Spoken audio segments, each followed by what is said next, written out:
ഇന്നത്തെ നമ്മുടെ റെസിപ്പി അപ്പത്തിൻ്റെ കൂടെയും ചപ്പാത്തിയിലേക്കും പൊറോട്ടയിലേക്കൊക്കെ നല്ല കോമ്പിനേഷൻ ആയിട്ടുള്ള ഒരു അടിപൊളി കടലക്കറിയുടെ റെസിപ്പിയാണ് കേട്ടോ. നല്ല തിക്ക് ഗ്രേവിയോട് കൂടിയിട്ടുള്ള ഒരു കടലക്കറിയാണിത്. അപ്പോൾ നമുക്കിത് എങ്ങനെയാണ് റെഡിയാക്കുക എന്നുള്ളതൊന്ന് നോക്കാം. അപ്പോൾ അതിനായിട്ട് ഞാനിതാ വെള്ളക്കടലയാണ് കേട്ടോ എടുത്തിട്ടുള്ളത്. ബ്രൗൺ കളറിലുള്ള കടലയായാലും കുഴപ്പമില്ല. കടല ഒരു ദിവസം കുതിർത്തെടുത്തിട്ടുണ്ട്. 1 കപ്പോളം കടലയാണ് കേട്ടോ എടുത്തിട്ടുള്ളത്. അത് വേവിക്കാൻ വേണ്ടിയിട്ട് ഇതാ കുക്കറിലേക്ക് ഇട്ട് കൊടുത്തു. ഇനി നമുക്കിതിലേക്ക് പാകത്തിനുള്ള ഉപ്പ് ചേർത്ത് കൊടുക്കാം. പിന്നെ ഒരു 1/2 ടീസ്പൂൺ മഞ്ഞൾപ്പൊടിയും ആവശ്യത്തിനുള്ള വെള്ളവും കൂടെ ഒഴിച്ച് കൊടുത്തിട്ട് കുക്കർ അടച്ച് വെച്ച് ഇതൊന്ന് നന്നായിട്ട് വേവിച്ചെടുക്കാം.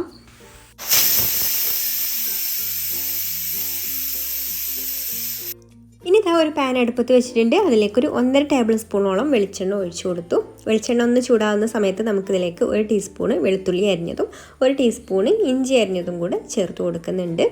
ഇതൊന്ന് ചേർത്ത് കൊടുത്തിട്ട് ഒന്ന് വഴറ്റിയെടുക്കാം. ഇതിൻ്റെ പച്ചമണം ഒന്ന് മാറി വന്നാൽ മതി കേട്ടോ. അതുവരെ ഒന്ന് വഴറ്റി കൊടുത്തതിന് ശേഷം നമുക്കിതിലേക്ക് ഒരു സവാള ഇതുപോലെ കനം കുറച്ച് അരിഞ്ഞതും കൂടെ ചേർത്ത് കൊടുത്തിട്ട് വഴറ്റിയെടുക്കാം. ഇതിൻ്റെ കൂടെ തന്നെ നമ്മളിതാ ഒരു ചെറിയ ഏലക്കയും ഒരു ചെറിയ കഷ്ണം പട്ടയും 2 ഗ്രാമ്പും കൂടെ എടുത്തിട്ടുണ്ട്. അതും കൂടെ ഇതിലേക്ക് ഇട്ട് കൊടുക്കുന്നുണ്ട്. പിന്നെ ഇത് ഈ ഒരു മസാല കൂടി പോയരുത് കേട്ടോ. ഒരു മസാലയുടെ കുത്തണ ആ ഒരു ടേസ്റ്റ് വരരുത്.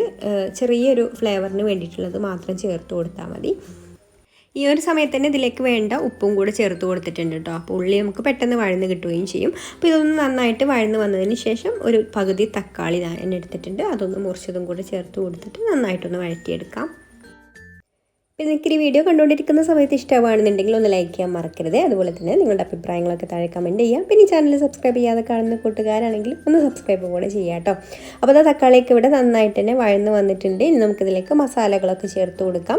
ആദ്യം തന്നെ 1/2 ടീസ്പൂൺ മഞ്ഞൾപ്പൊടി ചേർത്ത് കൊടുക്കുന്നുണ്ട്. പിന്നെ ഇതിലേക്ക് 1 ടീസ്പൂൺ എരിവുള്ള മുളക് പൊടി ചേർത്ത് കൊടുക്കുന്നുണ്ട്. അതുപോലെ 1 ടീസ്പൂൺ കാശ്മീരി മുളക് പൊടിയും 1/2 ടീസ്പൂണ് പെരുംജീരകത്തിൻ്റെ പൊടിയും 1 ടീസ്പൂൺ മല്ലിപ്പൊടിയും കൂടെ ചേർത്ത് കൊടുത്തിട്ട് ഈ ഒരു മസാലയുടെ പച്ചമണം മാറി വരുന്നത് വരെ ഒന്ന് വഴറ്റിയെടുക്കാം.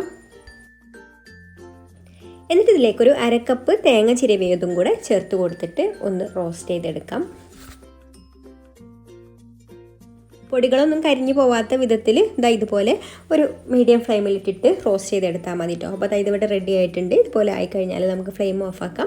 എന്നിട്ട് നന്നായിട്ട് ചൂടാറിയതിന് ശേഷം നമുക്കിത് മിക്സിയുടെ ജാറിൽ ഇട്ട് കൊടുത്തിട്ട് അതിൽ അല്പം വെള്ളം കൂടെ ഒഴിച്ച് കൊടുത്തിട്ട് നന്നായിട്ട് അരച്ചെടുക്കാം. നല്ല ഫൈനായിട്ട് തന്നെ അരച്ചെടുക്കണം കേട്ടോ.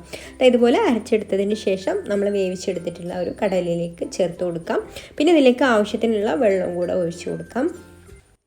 കറി നമുക്ക് എത്രത്തോളമാണോ ലൂസാക്കി എടുക്കേണ്ടത് അതിനനുസരിച്ചിട്ടുള്ള വെള്ളം ഒഴിച്ചു കൊടുത്താൽ മതി കേട്ടോ. അധികം ലൂസാക്കണ്ടെന്നുണ്ടെങ്കിൽ തിക്ക ഗ്രേവിയോട് കൂടിയിട്ടുള്ളത് വേണമെന്നുണ്ടെങ്കിൽ അങ്ങനെ റെഡിയാക്കി എടുക്കാം.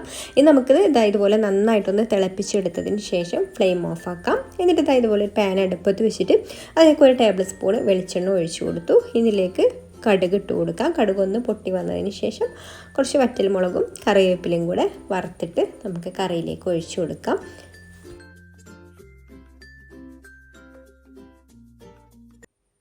അപ്പോൾ അതായത് ഇത്രയേ ഉള്ളൂ കേട്ടോ. കറി ഇവിടെ റെഡി ആയിട്ടുണ്ട്. ഇനി ലാസ്റ്റ് ഒരു ഇൻഗ്രീഡിയൻറ്റും കൂടെ ചേർത്ത് കൊടുക്കാനുണ്ട്. ഇതിൻ്റെ ഫ്ലേവർ ഇഷ്ടമുള്ളവർ ചേർത്ത് കൊടുത്താൽ മതി കേട്ടോ. ഞാൻ എന്തായാലും ഈ ഒരു വെള്ളക്കടലയിലേക്ക് ഇത് ചേർത്ത് കൊടുക്കാറുണ്ട്. കസൂരി മേത്തിയാണ്. കസൂരി മേത്തി ഇത് കയ്യിൽ വെച്ചിട്ട് ചെറുതായിട്ട് ഇതൊന്ന് പൊടിച്ചെടുത്തതിന് ശേഷം ഈ ഒരു ചൂടുള്ള കറിയിലേക്ക് ഒഴിച്ചു കൊടുത്തിട്ട് ഇളക്കി കൊടുക്കാം. അപ്പോൾ ചപ്പാത്തിയുടെ കൂടെയൊക്കെ കസൂരി മേത്തി ഇട്ട കറി കഴിക്കുമ്പോൾ ഒരു പ്രത്യേക ടേസ്റ്റാണ് കേട്ടോ. നല്ല ടേസ്റ്റി ആയിട്ടുള്ളൊരു കടലക്കറിയാണിത്. അപ്പോൾ എല്ലാവരും ഒന്ന് ട്രൈ ചെയ്ത് നോക്കിയിട്ട് ഫീഡ്ബാക്ക് ഒക്കെ അറിയിക്കണേ.